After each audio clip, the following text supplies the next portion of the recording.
आज जो इब्तिदा अमल में आया, ये जुमला 19 लाख रुपए के तामीराती काम का इब्तिदा अमल में आया, जिसमें ये ख़बरस्तान मोती मस्जिद का जो ख़बरस्तान है, उस ख़बरस्तान में तकरीबन 9,80,000 रुपए के तामीराती बाउंड्री वॉल और उसके लिए फेंसिंग महकमे बलदिया की तरफ से ये महल्ले का चंचलगुड़ा यानी आज़मपुरा म्यूनसिपल डिवीज़न का सबसे क़दीम ख़बरस्तान है और इसको बाउंड्री वॉल नहीं रहने की वजह से इसमें बदनज़मी पैदा हो रही थी। बदनज़मी यानी कि लोग कचरा लाके डाल रहे थे और कुछ जो रिक्शे वाले हैं जो कचरा वसूल करते वो लोग भी लाके कचरा डाल रहे थे। बड़े दिन से इस मस्जिद की कमेटी का मुतालबा था कि इसका क़ब्रिस्तान की दीवार उठाई जाए।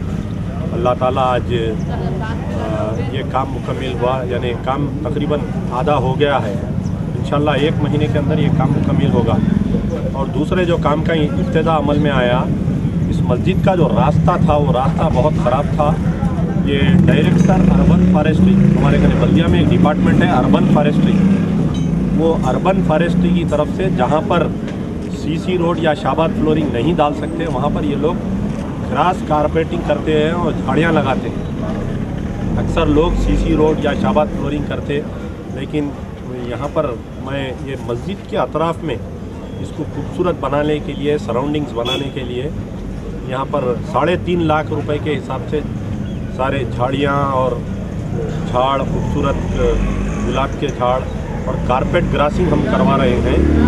तीसरा जो काम का इब्तिदा अमल में आया, ये अरशद क्लिनिक से लेकर, Arshad children's clinic Chanchalguda new road से लेकर रोशन डेयरी तक जो बीटी रोड डाली गई, इसका भी इब्तिदा अमल में आया। इसकी भी लागत तकरीबन 7 लाख कुछ चिल्लर इसकी लागत है, यानी जुमला 19 लाख रुपए के तामीराती काम। आज मुसलसल 1 हफ्ते से रोज़ाना 3 तामीराती कामों को मैं इब्तिदा अमल में करते आ रहा हूँ। यानी 16-3, 16-4 ब्लॉक में तकरीबन 10 तामीराती काम जिसकी लागत है 1 करोड़ रुपए, इसका इब्तिदा अमल में आया। 6 दिसंबर के बाद से आज़मपुरा जो 16/6 और 16/7 मेरे हल्के का ब्लॉक है, उसको मैं इब्तिदा अमल में लाऊंगा। वहाँ पर के भी तकरीबन 1 करोड़ रुपए के तामीराती काम सैंक्शन हो चुके हैं। ये फिर से यानी मैं हर मर्तबा मेरे जो महल्ले के बुज़ुर्ग लोग हैं, और सबसे पहले तो मैं अल्लाह का शुक्रगुज़ार हूँ कि अल्लाह ने अपनी मखलूक की खिदमत करने का मुझे दोबारा मौका अता किया। पहले मैं चंचलगुड़े का कारपोरेटर था, लोग मेरे कुछ मुखालिफिन मेरे हल्के को रिज़र्व करवाए, ये सोचे कि मेरी आवाज़ ऐवान बलदिया में नहीं रहेंगी, लेकिन मैं दूसरे हल्के से लगा इलेक्शन में हिस्सा लिया आज़मपुरे में। अल्लाह ने मुझको दूसरी मर्तबा अपने मखलूक की खिदमत का मौका दिया। मैं पहले तो अल्लाह और उसके हबीब सरकार दो आलम सल्लल्लाहु अलैहि वसल्लम का मैं शुक्रगुज़ार हूँ कि मुझे इस नाचीज़, इस गुनाहगार बंदे को खिदमत का मौका दिया। उसके बाद मैं मेरे हल्के के जो बुज़ुर्ग लोग शख्सियतें हैं, मैं उन तमाम का शुक्रगुज़ार हूँ जो मेरे दुआ गो थे इंतखाबात में, और ख़ास तौर पर जो मेरी जो बैकबोन है, जो मेरी एक फोर्स है, नौजवान जो साथियाँ हैं मेरे, जो आज़मपुरा हल्के के चंचलगुड़े के जो नौजवान लड़के हैं, जो मेरे साथ एक अटूट वाबस्तगी रहती है इनकी, मेरे हर काम में ये लोग मेरे साथ रहते, तो मैं उन तमाम का शुक्रिया अदा करता हूँ।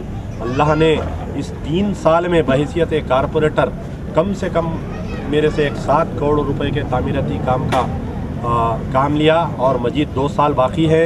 मैं चाहता हूं कि इन 2 सालों में यानी मेरा जो साबिक़ा हल्का है, जो चंचलगुड़ा जो मेरा हल्का था, आज आप जाकर देखेंगे वहाँ के जो मौजूदा जो कारपोरेटर है उनको सिवाय स्ट्रीट लाइट या झाड़ू देने के कोई काम नहीं है। यानी ऐसा मास्टर प्लान बनाकर सारा काम किया था कि सारे वाटर लाइंस डाले गए, सीवरेज लाइंस डाले गए, स्टॉर्म वाटर ड्रेन डाली गई, उसके बाद में रोड डाले गए।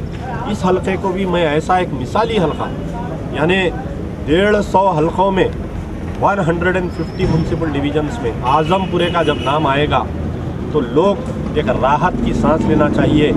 आप दूसरे हलकों में जाकर देख सकते हैं। मैं चैलेंज के मैं साबित कर सकता हूं कि अगर आप कोई घर बना रहे हैं तो सबसे ज़्यादा अगर किसी से हरासमेंट होता है तो मुकामी कारपोरेटर से या मुकामी रुकने असेंबली या रुकने पार्लियामेंट से वहाँ पर घर बनाने वाले को, कमर्शियल एस्टेब्लिशमेंट को बल्दिया के टाउन प्लानिंग की तरफ से हरासमेंट होता है।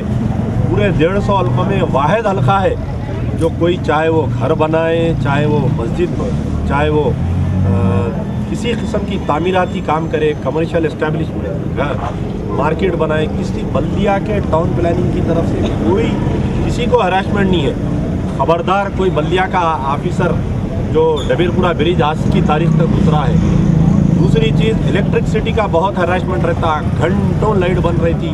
दूसरे एरियाज़ में मैं जाता हूँ, देखता हूँ, लोगों के टेलीफोन्स आते मुझे कि भाई 4 घंटे लाइट नहीं आई, 5 घंटे लाइट नहीं आई। लेकिन ये अल्लाह का फजल है कि आज़मपुरे में यहाँ पर लाइट का भी प्रॉब्लम नहीं है। चंचलगुड़ा वाटर टैंक ने मैं जब भी गुज़रता हूँ मैं देखता हूँ कि जब भी वहाँ से मैं गुज़रता हूँ तो दूसरे हलकों से, बाबा नगर, रियासत नगर से लोग आकर अपने घड़ों में पानियाँ भरकर घरों को ले जाते हैं, गवर्नमेंट सर्वेंट्स। लेकिन अल्लाह का फजल है कि इस महल्ले में नल का जो पानी है फर्स्ट फ्लोर सेकंड फ्लोर तक यहाँ पर पानी आता है। तो यानी एज ए जो एक कारपोरेटर की जिम्मेदारी होती है कि बल्दी बरकी आबरासानी मसाइल को हल करना, मैंने अल्लाह के यानी बुजुर्गान दीन की दुआओं के सदक़े में मैंने इस जिम्मेदारी को पूरा मुकम्मल किया। दूसरा, जो पुलिस का जो हरासमेंट रहता, जो जुल्म रहता, आप जाकर देखें तो मालूम होगा कि दूसरे शहरों में 9 बजते पुलिस वाले दुकानात बंद करा दे रहे हैं। लेकिन अल्लाह का फजल है कि मेरे हल्के में एक मरतबा बंद कराए तो मैं पुलिस के आला ओहदेदारों को ये वार्निंग दिया कि क्या यहाँ पर कोई स्टैबिंग हुई या कोई हिंदू मुस्लिम झगड़ा हुआ, आखिर क्यों बंद करा रहे हैं, क्या जुल्म है। बड़े ऑफिसर से बात किया तो आज अल्लाह का फजल है कि देर रात गए तक मेरे हल्के में, चाहे वो चदरघाट पुलिस स्टेशन रहो या डबीरपुरा पुलिस स्टेशन रहो, रात तमाम यानी कारोबार जिसको देर तक खुला रहना है, चाहे वो मेडिकल हॉल रहो या कोई रहो, कोई किस्म का हरासमेंट नहीं है। तो एक मिसाली हल्का, एक मॉडल म्यूनसिपल डिवीज़न बोल सकते कि ना सिर्फ आंध्र प्रदेश में बल्कि सारे हिंदुस्तान का एक मॉडल, आज़मपुरा एक मॉडल हल्का बना है। और ये मेरी जो कामयाबी है, मैं बार बार कहता हूँ कि ये मेरी एक फ़र्द की कामयाबी नहीं होती। एक इंसान जब कामयाब होता है वो एक फ़र्द नहीं होता, उसके पीछे टीम वर्क रहती, एक 15-20 लोग उसके पीछे काम करते हैं। उसकी कामयाबी के पीछे उसके ऑफिसर्स रहते हैं, उसके म्यूनसिपल ऑफिसर्स, इलेक्ट्रिसिटी के ऑफिसर्स, उसके वाटर वर्क के ऑफिसर्स, उसके पीछे टीम वर्क रहती है, उसके एरिया के जो लोग रहते हैं, नौजवान। तो मैं तमाम का शुक्रिया अदा करता हूँ, आपका भी शुक्रिया। है ना?